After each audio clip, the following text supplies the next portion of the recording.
Follow up lang sa tanong niya. Sige, sir. Yung sinasabi niya about the danger of charter change politically.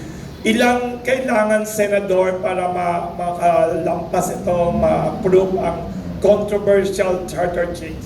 Ilan ang kailangan ng proponents ng charter change para makalusot? Tapos ilan ang kailangan ng opposition para mabalanse and to stop the charter change controversial move? It depends, Wilson, on what form or vehicle they will be using in their attempt to amend the Constitution. Yes. But just the same, I always have this analysis that for any opposition or check and balance to progress and to prosper in any democratic government, you just have to choose whether having a dominant opposition or effective opposition. Dominant opposition may be 6 or 8 solid opposition in the Senate.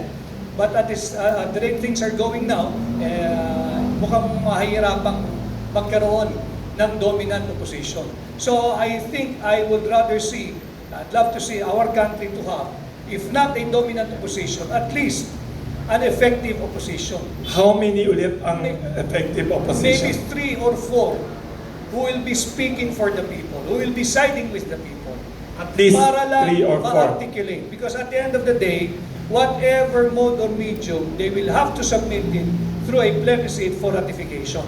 But once there is an effective opposition in the Senate, makikristallize yung issues, merong magcha-champion ng katotohanan, may magcha-champion ng balancing paggalaw pagdating dito sa tangkang baguhin ng ating sariling batas. Thank you. Thank you, Belia. Thank you.